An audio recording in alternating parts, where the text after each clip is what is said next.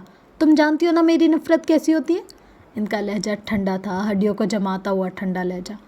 مہرماں خاموشی سے اٹھ کھڑی ہوئی، وہی تھوکا ہوا چہرہ لیے وہ مرے مرے قدم اٹھاتی باہر چلی گئی۔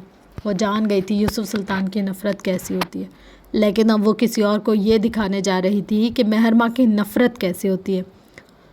سلطان ہولڈنگز کے کانفرنس روم میں لمبی میز بچھی تھی جس کے اطراف میں پاور چیئر رکھی ہوئی تھی جن پر اس وقت کئی سوٹڈ بوٹڈ افراد بیٹھے تھے۔ کمرے میں نیم اندھیرا تھا، جو واحد روشنی تھی وہ بس دیوار پر نصب بڑی اسکرین کی تھی جس کے آگے عمر حیات کھڑا تھا۔ ماتھے پر بکھرے بال، سنجیدہ چہرہ اور ہاتھ اٹھا اٹھا کر اپنی بات سمجھاتا عمر حیات۔ کمرے میں موجود افراد، ان کا دھیان اس وقت بس عمر حیات پہ تھا، وہ جو ایک لمبی چوڑی پریزنٹیشن دے رہا تھا۔ تھوڑی تھوڑی دیر بعد وہ اسکرین کے بیچ و بیچ آ کر کھڑا ہو جاتا اور اسکرین پر لکھے الفاظ اس کے سینے اور چہرے پر لکھے نظر آتے تھے۔ نیلی روشنی میں کھڑا اپنی بات سمجھاتا وہ واقعی الفا لگ رہا تھا۔ کچھ لوگ ہوتے ہیں جو پیدائشی طور پر قیادتانہ مزاج لاتے ہیں۔ یہ مرد ان لوگوں میں سے ایک تھا۔ وہ اپنی بات ختم کر چکا تھا۔ مزید چند باتوں اور الوداعی کلمات کے بعد مجمع جھٹ گیا۔ لوگ ایک ایک کر کے نکلنے لگے تھے۔ ان کے چہرے بتاتے تھے کہ وہ یہاں سے خوش ہو کر گئے ہیں۔ کمرہ خالی ہو گیا تو عمر آگے بڑھ کر دیوار پر لگے سوئچ بورڈ پر ہاتھ مار کر روشنی پھیل رہی تھی۔ اسی روشنی میں سربراہی کرسی پر بیٹھے شمس نظر آیا۔ وہ مضطرب سا تھا اور کچھ غائب دماغ بھی۔ عمر میز پر رکھے سامان اٹھا رہا تھا، فائل، چیزیں اور باقی کچھ سامان۔ آپ پریشان ہیں؟ وہ سامان سمیٹے ہوئے بغیر سر اٹھائے بول رہا تھا۔ شمس چند لمحے عجیب سی نظروں سے اسے دیکھ رہے تھے۔ تم نگین کے بیٹے ہو؟ وہ جیسے حسرت سے پوچھ رہے تھے۔ عمر کے ہاتھ ایک لمحے کو رک گئے۔ اس نے جواب نہیں دیا، مگر وہ میری بہت پیاری بہن تھی، مجھے اس سے بہت محبت تھی، بہت زیادہ۔ وہ گئے وقتوں کو یاد کر کے یاسیت سے کہہ رہے تھے، معراج بھائی ہم سے بڑے تھے اور زیادہ میچور بھی، لیکن میں اور نگین ہم ہمیشہ ساتھ رہتے تھے۔ وہ مجھ سے بالکل ویسی محبت کرتی تھی جیسے کوئی ماں اپنے بچے سے۔ شمس کی آنکھوں میں اب کی ہلکی سی نمی چمکی۔ عمر خاموشی سے انہیں سنتا رہا۔ میں اسے بہت مس کرتا رہا ہوں عمر، کل رات سے مجھے لگتا ہے جیسے میں اسے کبھی بھولا ہی نہیں تھا۔ اس نے میری ضد میں آ کر ریاض سے رشتہ تو توڑ دیا، وہ میری ضد میں تمہارے باپ سے ملی تھی۔ کیا تمہارا باپ زندہ ہے؟ شمس جیسے یاد آنے پر پوچھ رہا تھا۔ جی وہ زندہ ہے، یہیں کراچی میں رہتے ہیں، عمر کہتے ہوئے کرسی پر بیٹھ گیا۔ کیا وہ تمہارے ساتھ اچھا ہے؟ تم اتنے سال کہاں رہے ہو؟ کیا تم ٹھیک تھے؟ تمہارا بچپن کیسا تھا؟ شمس پہ در پہ سوال کیے گئے۔ آج ان کی آنکھوں میں نرمی تھی، وہ نرمی جو اپنے بیٹے کے لیے بھی نہیں آتی تھی۔ عمر کو کوفت ہوئی تھی۔ اس نے ایک عرصہ بغیر رشتہ داروں کے گزارا تھا اور اب اچانک ہی اس کے پاس رشتے بھرنے لگے تھے۔ وہ باری باری شمس کے سارے سوالوں کے جواب دیتا گیا، اپنی مرضی اور اپنی مرضی کے حساب سے جو چاہا چھپا لیا، جو چاہا بتا دیا۔ شمس اشتیاق سے اسے سن رہے تھے۔ کئی بار ان کی آنکھیں نم ہوئی تھی۔ وہ بس ایک بار اٹھ کر اسے چھو لینا چاہتے تھے، اسے اپنے گلے لگا کر محسوس کرنا چاہتے تھے، لیکن درمیان میں کئی سال تھے، وہ چاہ کر بھی یہ فاصلہ طے نہیں کر سکے۔ یوں لگتا تھا جیسے سامنے نگین کا وجود ہو، وہ کم از کم اس کی خوشبو محسوس کرنا چاہتے تھے۔ عمر نے ایک محتاط نظر ان کو دیکھا۔ یہ بہترین وقت تھا اپنی بات کہہ دینے کا۔ اس نے گلا کھنکار کر کہنا شروع کیا، میں اگلے ہفتے اپنی بیوی کے ساتھ ملک سے باہر جا رہا ہوں، شاید اگلے 2 ماہ تک کے لیے۔ وہ عام انداز میں اطلاع دے رہا تھا۔ شمس کا دماغ بھگ سے اڑا تھا۔ تم ایسے کیسے جا سکتے ہو؟ 2 ماہ بعد نیلامی ہونی ہے۔ عمر تم نہیں جا سکتے، میں تمہیں جانے نہیں دوں گا۔ وہ بوکھلا ہی تو گئے تھے۔ معذرت کے ساتھ، لیکن میں آپ کا ملازم نہیں ہوں شمس صاحب، وہ رسان سے بولا تھا۔ میری بیوی بے حد سٹریس لے رہی ہے اور میں خود بھی یہاں نہیں رہ پا رہا ہوں۔ میں ایک فیملی پرسن ہوں، ظاہر ہے میرا گھر ڈسٹرب ہے تو میں بھی ڈسٹرب ہوں، لیکن عمر تم ایسے کیسے جا سکتے ہو؟ سب کچھ تو تم سنبھال لیتے، ایک ایک چیز تم نے دیکھی ہے، اور اب تم اس طرح کیسے جا سکتے ہو؟ تم میرے ساتھ ایسا کیسے کر سکتے ہو؟ شمس کا بس نہیں چلتا تھا کہ کچھ کر ڈالیں۔ وہ کسی بھی طرح عمر کو روک لینا چاہتے تھے۔ ایک درمیانی راہ بھی ہے اگر آپ، مجھے منظور ہے، مجھے سب منظور ہے۔ وہ اتنا بوکھلایا ہوا تھا کہ پوری بات سنے بغیر ہی کہہ اٹھا، ہم 1 ہفتے بعد نیلامی رکھیں گے اور جب میری بیوی ہیون خرید نہیں سکے گی تو ظاہر ہے وہ بہت ڈسٹرب ہوگی، لیکن پھر میں اسے کہیں دور لے جاؤں گا اور کچھ عرصہ یہاں سے دور رکھوں گا۔ فکر نہ کریں، میں واپسی پہ آپ کو دوبارہ جوائن کر لوں گا، لیکن اس وقت میں آپ کو بس 1 ہفتہ دے سکتا ہوں، آپ دیکھ لیں کیا ہو سکتا ہے۔ وہ بظاہر بے نیازی سے کہہ رہا تھا، لیکن دور اندر کہیں اس کا دل بھی زور زور سے دھڑک رہا تھا کیا ہوا اگر شمس نہ مانا تو؟ ٹھیک ہے میں کر لوں گا، شمس جیسے سب کچھ طے کر گیا تھا، اب یہ نیلامی 1 ہفتے بعد ہی ہوگی اور تمہارے ساتھ ہوگی، میں اب تمہارے بغیر کچھ بھی نہیں کروں گا، شمس استحقاق سے کہہ رہا تھا۔ عمر بس مسکرا دیا۔ اب وہ دوبارہ عمر سے کچھ سوالات کر رہا تھا۔ وہ جواب دیے گیا، بغیر اکتائے، بغیر تھکے۔ فروہ سلطان کے کمرے کا دروازہ ہلکی سی آواز کے ساتھ کھلا تھا۔ مہرماں عجیب سا چہرہ لیے اندر آئی تھی۔ فروہ جو کہ بیڈ پر بیٹھی تھی وہ دیوانہ وارث کی طرف لپکی تھی۔ مہرماں کا چہرہ ہاتھوں میں بھرے وہ بس اس سے مختلف سوال کیے گئی۔ کتنا سکون تھا جو اسے دیکھ کر ملا کرتا تھا۔ اس کی آنکھوں سے آنسو بہہ رہے تھے، مہر کی نظریں خالی تھی، بے جان سی۔ وہ فروہ اس سے کچھ کہہ رہی تھی، کچھ پوچھ رہی تھی، لیکن مجال ہے جو وہ کچھ بتا دے، کچھ کہہ دے۔ اس کے دماغ میں کچھ اور چل رہا تھا، صبح کی ملاقات اور چند منٹ پہلے موصول ہونے والے کچھ ثبوت۔ وہ مہرماں کو ہیون میں دیے جانے والے کمرے میں بیٹھا تھا۔ مہرماں اس کے سامنے بیٹھی تھی، تیز نظروں سے اسے دیکھتی ہوئی۔ مجھے ایسے مت دیکھو مہرماں، یہ میں نہیں ہوں جو تمہیں اس حال میں لایا ہوں، یہ تمہاری ڈیئرسٹ پھپھو ہیں جن کی وجہ سے تم یہاں ہو۔ اگر کل رات وہ تمہارے لیے اسٹینڈ لے لیتی تو آج تم یہاں نہ ہوتی۔ آپ ابھی کے ابھی سفیر کو بلوائیں اور ان سے کہیں کہ میں ان کے ساتھ ان کے گھر میں رہوں گی، مہرماں عجیب سے روبوٹک انداز میں کہہ رہی تھی۔ فروہ رک سی گئی، اس کی آنکھوں میں تحیر تھا اور کچھ بے بسی بھی۔ عمر حیات کے ساتھ اس کی ماں بیٹھی تھی۔ لان کے صوفے میں سے ایک پہ بیٹھے وہ دونوں کل رات کا واقعہ ڈسکس کر رہے تھے۔ نفیسہ پرسوچ نظروں سے عمر کو دیکھ رہی تھی۔ تم نے آگے کا کیا سوچا ہے؟ سوچنا کیا ہے اماں، بس کچھ وقت تک ہیون میں پڑی رہے گی، اس کے بعد دیکھیں گے کہ کیا کرنا ہے۔ میں چاہتا ہوں اسے معلوم ہو کہ بے بسی کیا ہے۔ نفیسہ اسے دیکھ کر رہ گئی۔ تم اتنے بے وقوف تو کبھی بھی نہیں تھے عمر، تم اسے وقت دو گے تاکہ کم بیک کر سکے۔ وہ مہرماں ہے، کیا تم اسے جانتے نہیں؟ اگر وہ کل رات کمپوزڈ رہ سکتے ہیں تو آج رات تک حل بھی نکال سکتی ہیں۔ بھولو مت وہ تمہاری جیسی ہے۔ نفیسہ کی بات پر ایک لمحے کو عمر ٹھہر سا گیا۔ دیکھو بچے، اس وقت وہ غصے میں ہوگا، میں آرام سے ٹھہر کر اس سے بات کروں گی، تم تب تک میرے ایک فلیٹ میں رہو گی۔ آؤ میں تمہیں لے چلتی ہوں۔ آئی ایم سو سوری مہر، میں رات تمہارے لیے نہیں آ سکی، لیکن اب بس میں تمہیں پروٹیکٹ کروں گی، تم فکر مت کرو مہر۔ وہ اس کے کندھے پر اپنے ہاتھ رکھے تیز تیز بول رہی تھی۔ مہرماں کو بس اس کے لب ہلتے ہوئے معلوم ہو رہے تھے، ذہن کہیں اور طور سماتے کسی اور کو سن رہی تھی۔ کمرے میں واحد روشنی وہی تھی جو کھڑکی سے آتے ہوئے عمر کے چہرے پر پڑ رہی تھی۔ مہر اندھیرے میں تھی۔ عمر کہہ رہا تھا، تمہاری پھپھو تمہاری زندگی کا سب سے بڑا عذاب ہے۔ یوسف صاحب تم سے انہی کی وجہ سے نفرت کرتے تھے، سفیر کی بے رخی اور ریجیکشن تم نے انہی کی وجہ سے سہی۔ اگر وہ تمہیں مینوپولیٹ نہ کرتی تو تم کبھی بھی ایسے نہیں بنتی مہر۔ وہ بولتے ہوئے اٹھ کھڑا ہوا۔ اب کہ روشنی اس کی پیٹھ پر پڑ رہی تھی۔ اس عورت نے ساری زندگی تمہیں اپنے طریقے سے چلانا چاہا، تم سے وہ سب کروایا جو وہ چاہتی تھی۔ کیا کبھی اس نے تم پر کوئی اختیار دیا؟ کیا کبھی اس نے تمہیں اپنے لیے کوئی فیصلہ لینے دیا؟ مہر یکٹو کسے دیکھ رہی تھی، اسے لگا وہ سانس نہیں لے سکے گی۔ تم آج حاسد ہو، شر پسند ہو، صرف فروہ سلطان کی وجہ سے۔ اس نے صرف اور صرف اس نے تمہیں ایسا بنایا، لیکن تم تو آج بھی نہیں سمجھ سکے۔ توف ہے تم پہ، وہ حقارت سے بولا تھا۔ مجھے آپ کا فلیٹ نہیں چاہیے، مجھے کوئی جگہ نہیں چاہیے، مجھے بس یہاں اس گھر میں سلطان منزل میں رہنا ہے۔ آپ کو ایک بات سمجھ کیوں نہیں آتی؟ مہرماں گھرا رہی تھی۔ فروہ 2 قدم پیچھے ہٹی۔ مجھے ابا چاہیے، سفیر چاہیے، میں عمر سے ہار نہیں سکتی۔ آپ کو مجھے یہاں رکھنا ہوگا ورنہ آپ ابھی مجھے جانتی نہیں ہیں۔ مہر کی آواز ہلکی اور لہجہ سخت تھا۔ فروہ کی آنکھوں سے بے بسی کے آنسو بہنے لگے۔ میں تمہیں یہاں نہیں رکھ سکتی مہر، تم میری مجبوری سمجھو۔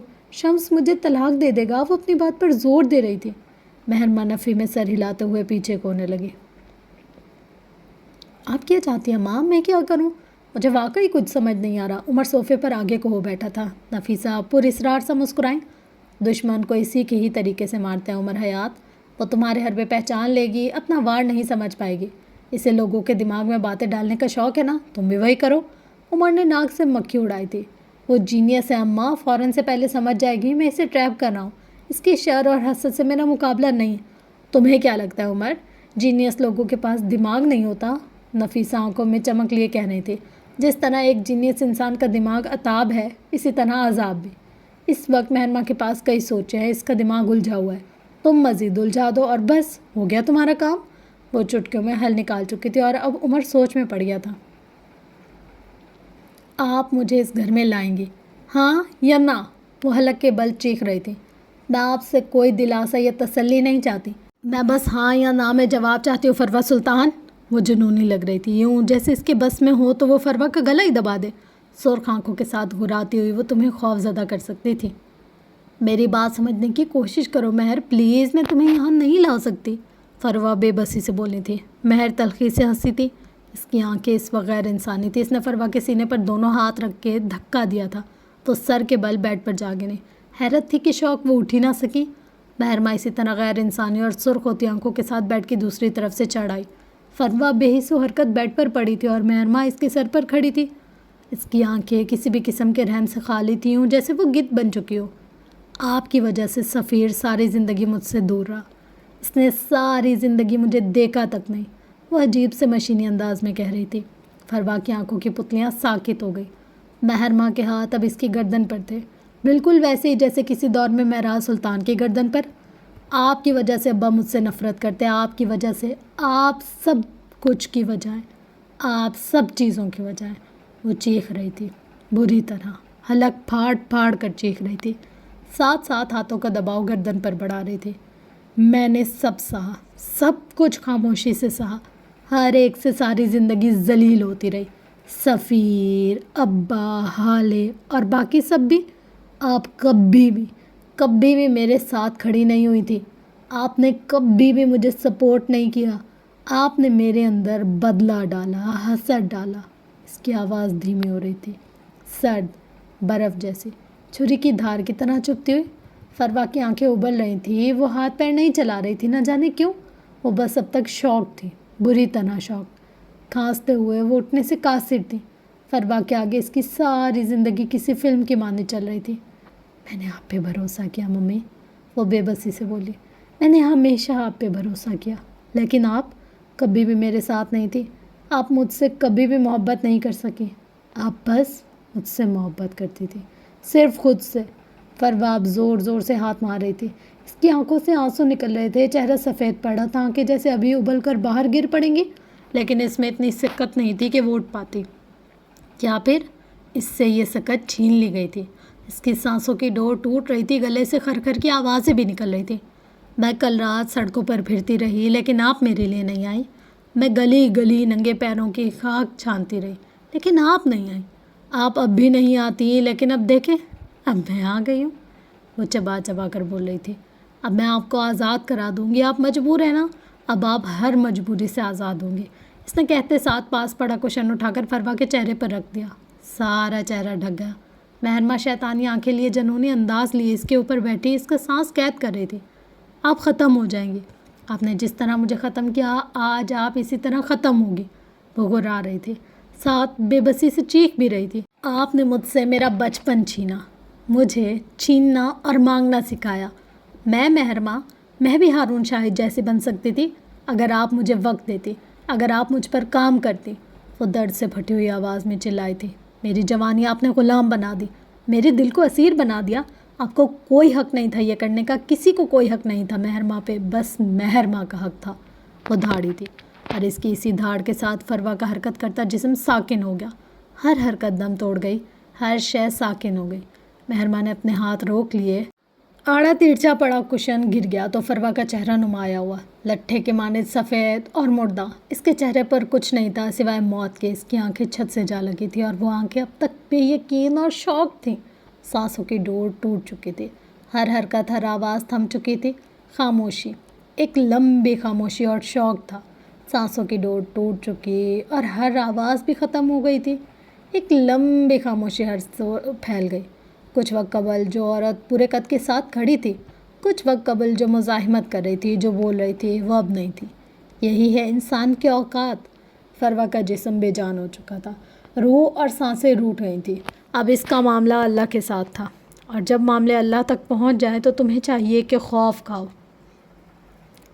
نو مرزا کے اپارٹمنٹ پر اس وقت 4 لوگ موجود تھے، یاقوت، نرمین، نو اور ایک وکیل جس کے ہاتھ میں چند کاغذات تھے۔ ٹی وی لاؤنج میں رکھے صوفے میں سے ایک پر یاقوت اور نرمین ساتھ بیٹھے تھے اور دوسری پہ نو اور ایک ادھیڑ عمر وکیل۔ میں اپنی بیوی سے ایک آخری دفعہ بات کرنا چاہتا ہوں، مجھے اسپیس چاہیے، وہ نو کی جانب دیکھتے ہوئے بولا تھا۔ نرمین گردن جھکائے بیٹھی رہی، نو اٹھا تھا، ساتھ وکیل صاحب کو اشارہ کیا، وہ اس کی تقلید میں اٹھے تھے۔ چند پل بعد وہ باہر نکل گئے تھے۔